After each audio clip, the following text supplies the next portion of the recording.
Le katana, ce sabre emblématique du Japon, est probablement une des armes blanches les plus connues au monde.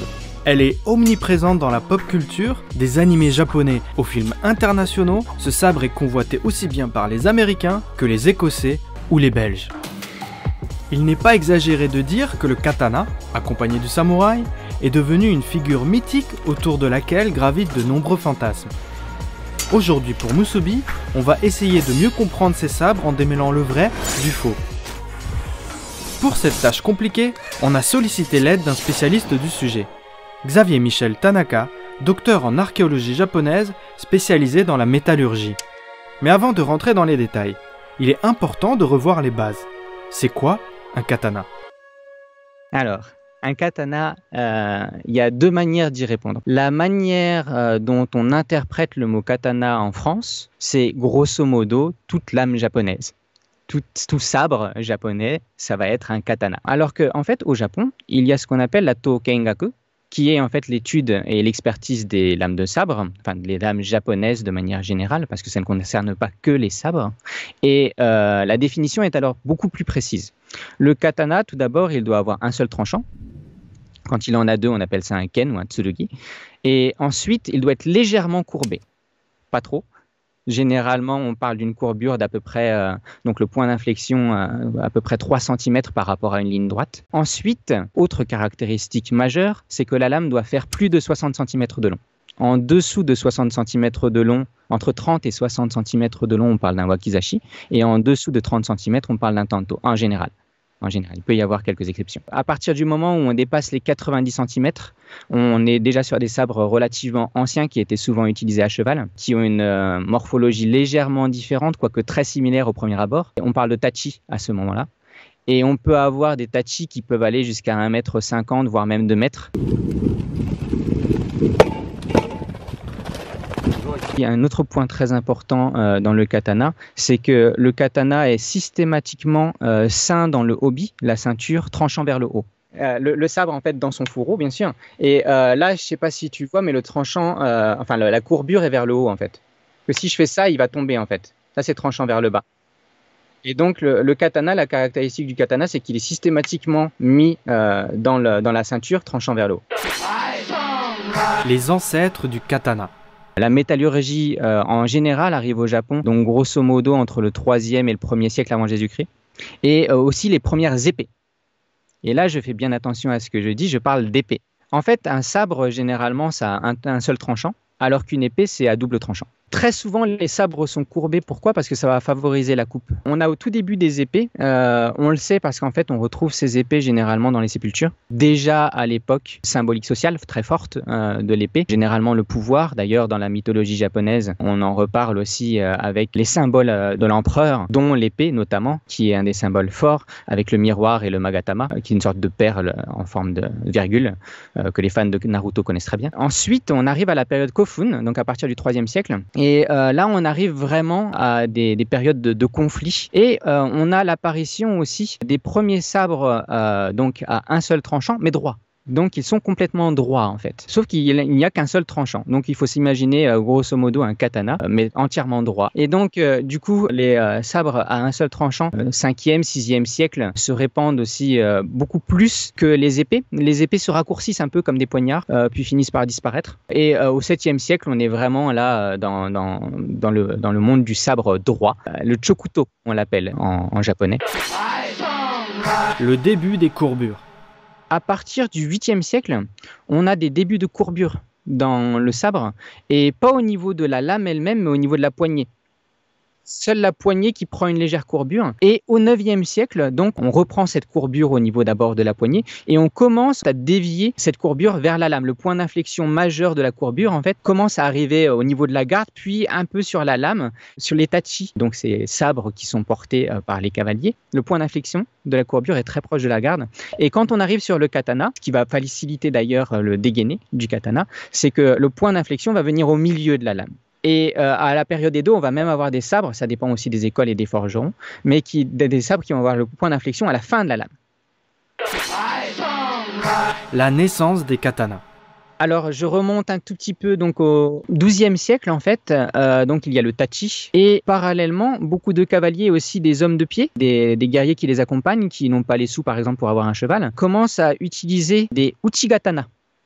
Et le mot de katana apparaît. Et en fait, jusqu'à présent, ils avaient déjà le tanto. Et certains vont commencer à avoir un uchigatana, donc une lame à un seul tranchant, pour trancher en fait, pour frapper. Donc pour couper, elle va être un peu plus longue et avec la modification des techniques de guerre, de combat qui arrivent à la fin du XIVe siècle où on va passer beaucoup plus à des escarmouches et aussi du combat d'infanterie au corps à corps où le sabre va prendre de plus en plus d'ampleur. On va avoir la nécessité d'utiliser des sabres donc qu'on peut sortir très facilement de la ceinture, dégainer très facilement et l'uchigatana va se révéler très très pratique. Sauf qu'il est un peu court donc on va commencer à l'allonger. Et à partir du moment où il va arriver à 60 cm de longueur à peu près, on a définitivement le katana. Et c'est pour ça qu'on peut dire que le katana, grosso modo, fin 14e siècle, c'est peut-être encore un peu court, un peu tôt, mais au moins 15e siècle, on a vraiment la naissance du katana tel qu'on le connaît aujourd'hui. Le katana prend ses traits caractéristiques durant une longue période de troubles et de conflits. Mais à partir du début du XVIIe siècle, la paix s'installe. Le pays est unifié sous l'autorité des shoguns Tokugawa jusqu'au milieu du XIXe siècle. Appelée époque Edo, cette période sans guerre va transformer le rapport qu'entretiennent les samouraïs avec leurs sabres. Les techniques de forge changent dans la mesure où, effectivement, à la période Edo, on arrive dans une période de paix. Donc, il n'y a plus besoin de se battre. En plus de ça, peu avant aussi, il y a eu un gros boom des armes à feu. À la fin du XVIe siècle, le Japon est un des pays au monde qui produit le plus d'arquebuses. Le katana est tellement lié aux guerriers japonais qu'on oublie presque qu'en réalité, ils possédaient d'autres armes, comme l'arc, la lance, le naginata ou les armes à feu, utilisées par les samouraïs depuis la fin du XVIe siècle. Donc le sabre, ça devient en plus le symbole d'un statut social, celui des samouraïs. Seuls les samouraïs ont le droit désormais, à partir de la période Edo, de porter un sabre. Et pour que cette règle soit accomplie, en fait, à la fin du XVIe siècle, notamment Toyotomi Hideyoshi, qui impose plusieurs chasses au sabre. On va demander aux paysans qui possèdent des sabres, tout simplement de les donner. Interdiction de les porter, ça va permettre de limiter les révoltes aussi. Ils estiment beaucoup leurs armes et leur confiance repose sur elles. Ils portent toujours sabre et poignard, le bas peuple, comme les gentilshommes. Ça s'était vraiment banalisé et donc on a plusieurs, je crois que c'est 3 ou 4 chasses au sabre successives pour s'assurer en fait que seule la classe des guerriers, la classe des samouraïs, ne porte un sabre et pas d'autres classes en fait.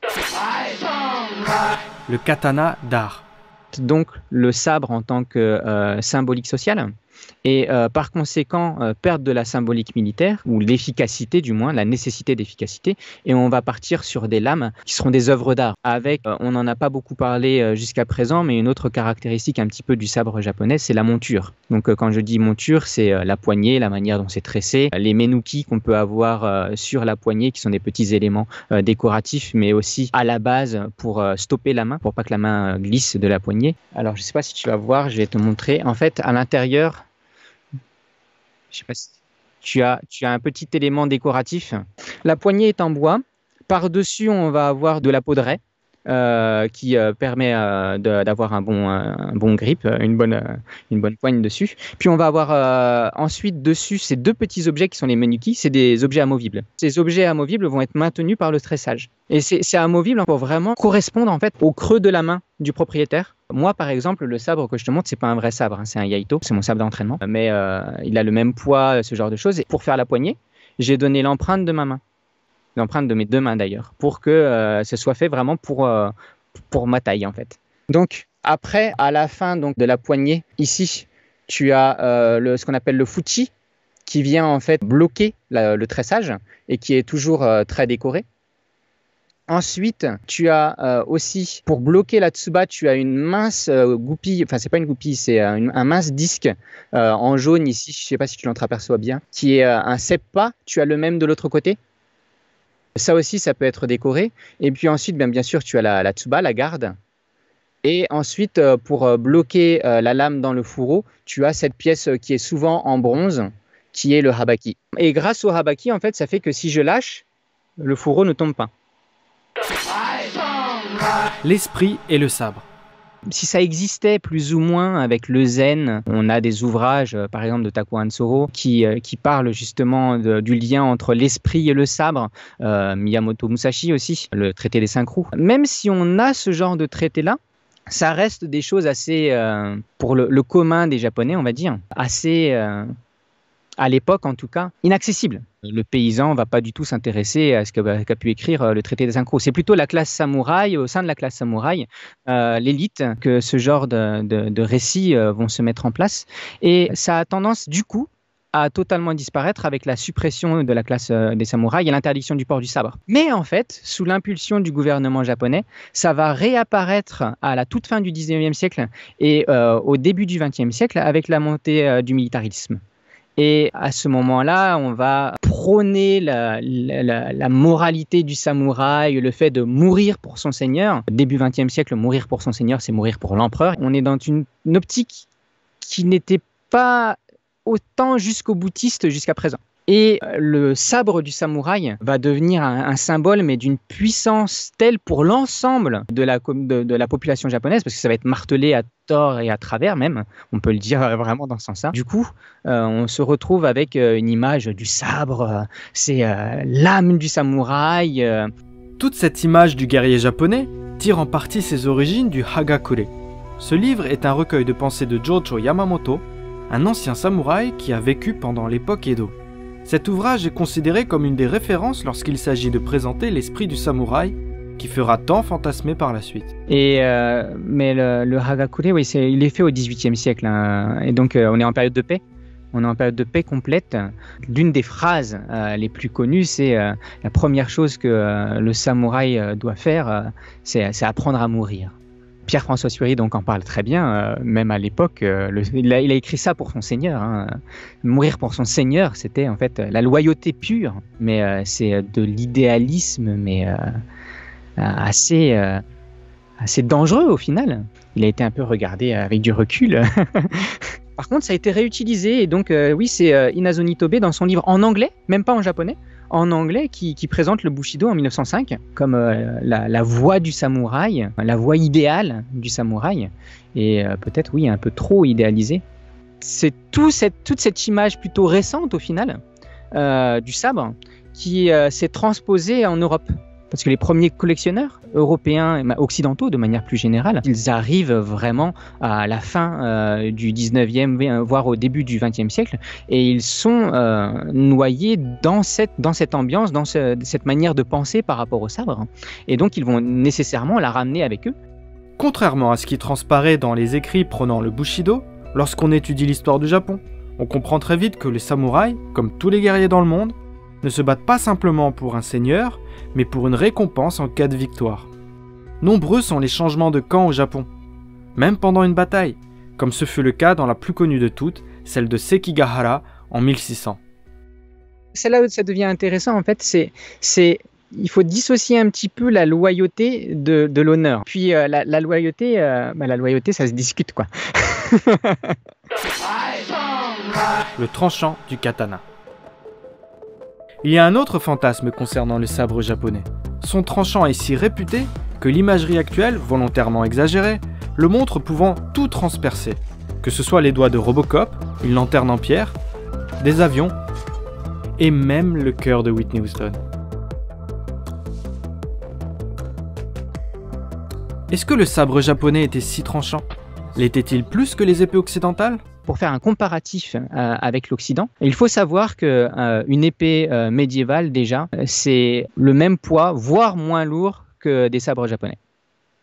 Une première chose. Surtout les épées à une main, le sabre, normalement, on peut le manier à 2 mains, déjà. C'est donc, si on veut le comparer, déjà, il faudrait mieux voir avec une épée longue, qui est déjà un peu plus lourde, mais qui est en fait aussi lourde, grosso modo, qu'un sabre japonais. Et en plus de ça, une lame d'épée occidentale bien aiguisée, eh bien ça coupe tout aussi bien qu'un sabre japonais.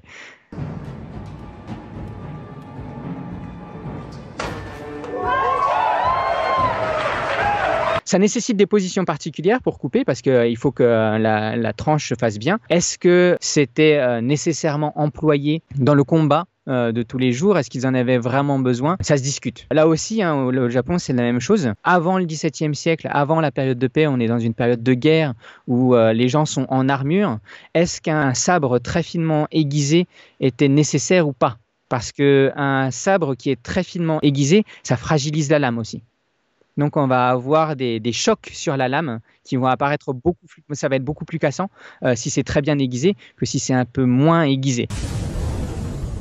Je n'aime pas comparer les armes, surtout quand c'est des armes de contexte chronologique et culturel complètement différents.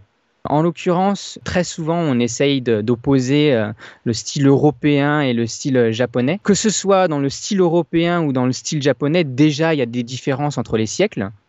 Donc, une lame du XIIe siècle, ce sera complètement différent d'une lame du XVIIIe siècle. De la même manière, en France, une lame du XIIe siècle ou XIIIe siècle, une épée à une main du XIIIe siècle, ce sera totalement différent, ne serait-ce que d'une rapière du XVIIe siècle. Et l'emploi sera aussi complètement différent. Donc déjà, au niveau chronologique, il va y avoir des différences. Donc, quelle lame on veut analyser. Et en plus de ça, il y a une chose très importante qui est valable pour toute société humaine, c'est que en général, les hommes vont réaliser l'arme qui est la plus efficace possible en fonction de leurs données économiques, en fonction aussi de leur manière de combattre. Si jamais deux mondes totalement différents viennent à se rencontrer, ça va générer des nouveautés complètes. Pour l'époque au Japon, c'était la meilleure solution possible. Pour l'époque en Europe, c'était la meilleure solution possible. À partir du moment où il y a d'autres solutions qui se sont présentées, la poudre noire, les armes à feu, que ce soit le Japon ou l'Europe, on a fini par utiliser ça. Au-delà même des qualités du sabre japonais, on comprend qu'on entretient aujourd'hui un rapport presque romantique à son égard. Il est toujours important de remettre en contexte certains aspects, qui finissent par s'estomper sous un imaginaire débordant. Le samouraï et son sabre ont encore bien des secrets à nous révéler.